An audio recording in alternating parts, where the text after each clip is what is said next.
جب میں بھارت میں قیدی تھا، دوران تفتیش بھارتی انٹیلیجنس کے ایک ایس پی نے کہا تھا، تم پاکستان شاید اسی جنم میں چلے جاؤ، لیکن تمہارا جسم تمہیں کئی جنم تک یہ یاد دلاتا رہے گا کہ تم نے بھارتی تفتیش کاٹی ہے۔ ظالم نے ٹھیک ہی کہا تھا۔ آج جب مجھے وطن واپس آئے ہوئے کئی برس گزر چکے ہیں، کبھی کبھی بے اختیار جسمانی اور روحانی گھاؤ پر نظر جاتی ہے تو میرا ہر زخم خود بخود اس ایس پی کے الفاظ کی صداقت کی گواہی دیتا ہے۔ دشمن کے بخشے اسی کرب نے کمانڈو کی شکل اختیار کی۔ تو دوستو، آپ کے لیے پیش خدمت ہے طارق اسماعیل ساگر کا شہرہ آفاق ناول کمانڈو۔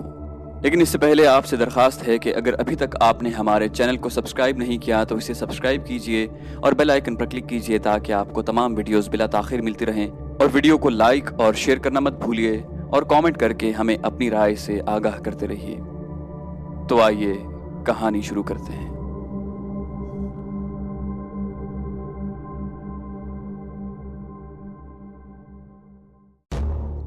شراب کہن پھر پلا ساقیا، وہی جام گردش میں لا ساقیا، مجھے عشق کے پر لگا کر اڑا، میری خاک جگنو بنا کر اڑا۔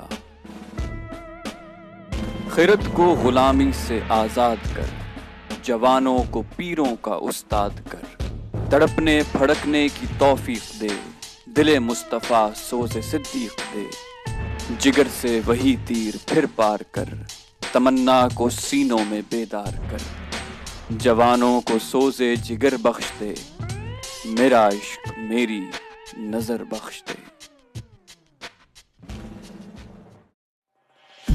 کراچی سے ڈھاکہ تک 2.5 گھنٹے کا سفر جیسے چند لمحوں میں کٹ گیا۔ میں چونکا اس وقت جب ایئر ہوسٹس نے مسافروں کو اپنی جانب متوجہ ہونے کی درخواست کرتے ہوئے کہا کہ سیفٹی بیلٹس باندھ لیں کیونکہ جہاز ڈھاکہ ایئرپورٹ پر لینڈ کرنے والا ہے۔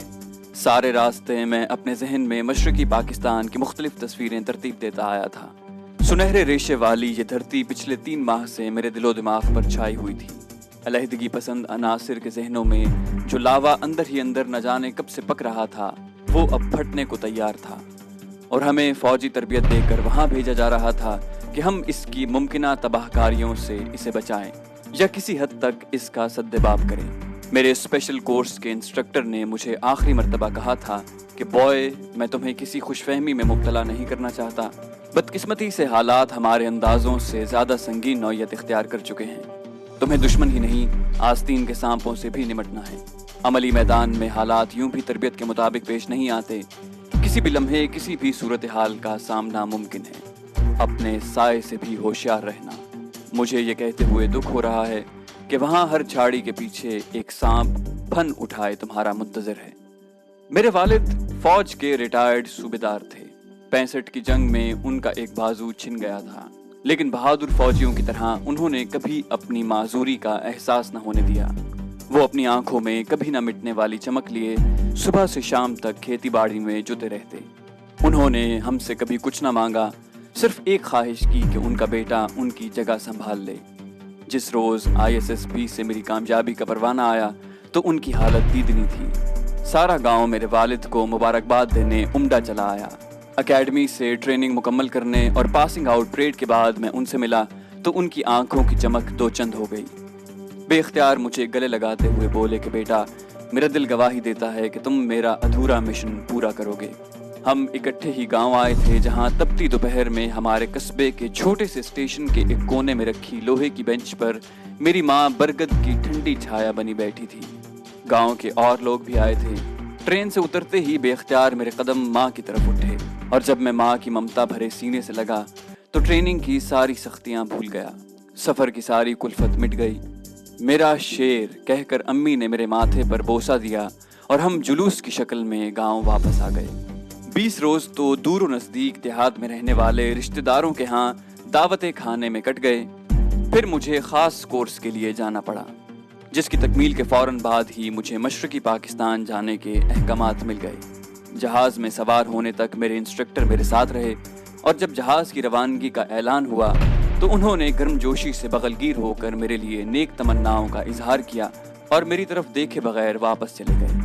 دوران تربیت استاد اور شاگرد کا رشتہ کچھ ایسا جذباتی سا ہو جاتا ہے کہ ایک دوسرے سے الگ ہونے کے کچھ عرصے بعد تک دونوں اپنے اندر ایک خلا سا محسوس کرتے ہیں، اور میں جس مشن پر جا رہا تھا وہاں سے میری واپسی کے امکانات بھی بہت کم تھے۔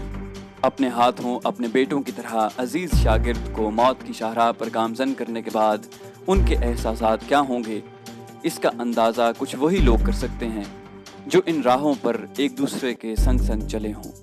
ڈھاکہ ایئرپورٹ پر ہلکی ہلکی پھوار نے میرا استقبال کیا۔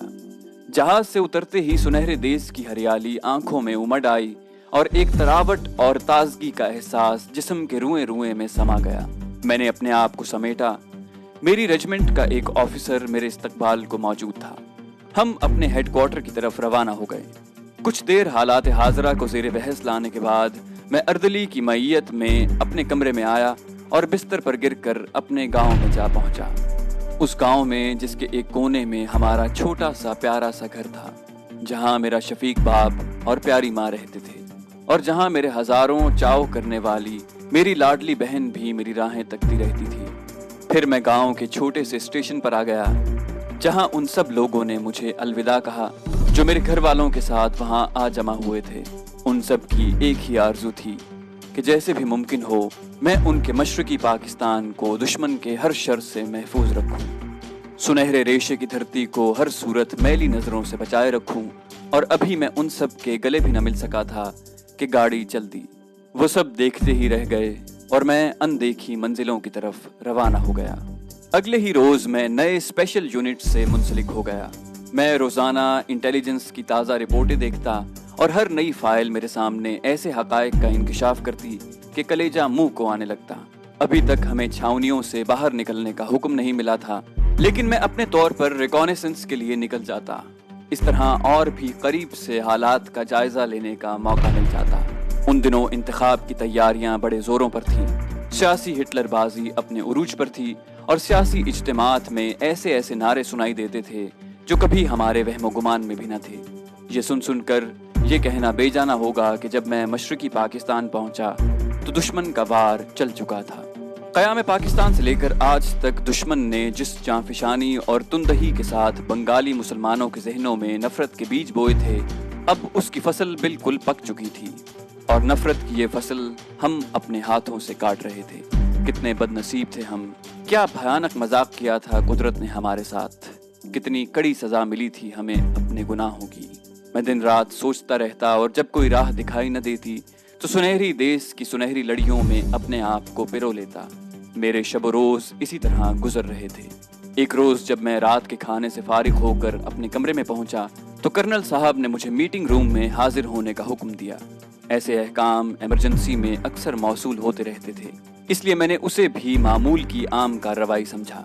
لیکن میٹنگ روم میں پہنچنے کے بعد پتہ چلا کہ انٹیلیجنس کی اطلاع کے مطابق ڈھاکہ سے کچھ فاصلے پر ایک گاؤں میں تخریب کاروں نے ایک اڈہ قائم کر رکھا ہے، اور وہ اتنی طاقت حاصل کر چکے تھے کہ جلد ہی فوج سے ٹکر لینے والے تھے۔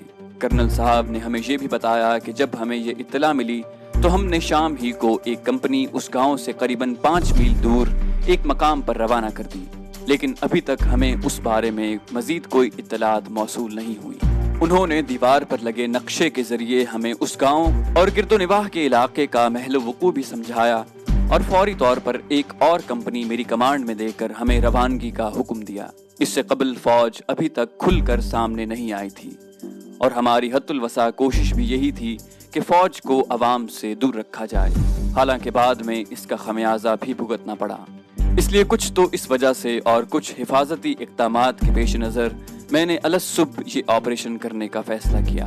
میرا خیال تھا کہ اس طرح ہم دشمن کے ہوشیار ہونے سے پہلے اس پر قابو پا لیں گے۔ اس کی ایک وجہ یہ بھی تھی کہ فوجی اصطلاح میں ہم رہائشی بلڈ اپ ایریا میں جا رہے تھے، جہاں مقابلے کا خطرہ مول لینا ٹھیک نہیں تھا۔ اس طرح بے گناہ شہریوں کے مارے جانے کا اندیشہ تھا۔ آدھی رات کے بعد میں نے 3 ٹرکوں میں سوار اپنے جوانوں کو روانگی کا حکم دیا۔ سب سے آگے جیپ میں میں ان کی کمانڈ کر رہا تھا۔ ہم لوگ فجر کے وقت آپریشنل ایریا کے نزدیک پہنچ گئے۔ اب بڑی سڑک سے اتر کر ہمیں ایک ذیلی سڑک کی طرف مڑنا تھا۔ اسی سڑک کے دونوں اطراف کھیت تھے۔ ابھی ہم بمشکل آدھ میل ہی چل پائے تھے کہ اچانک ایک راکٹ میری جیپ کے قریب پھٹا۔ میں نے بڑی پھرتی سے چھلانگ لگا دی۔ اس کے ساتھ ہی ہم پر گولیوں کی بارش ہونے لگی۔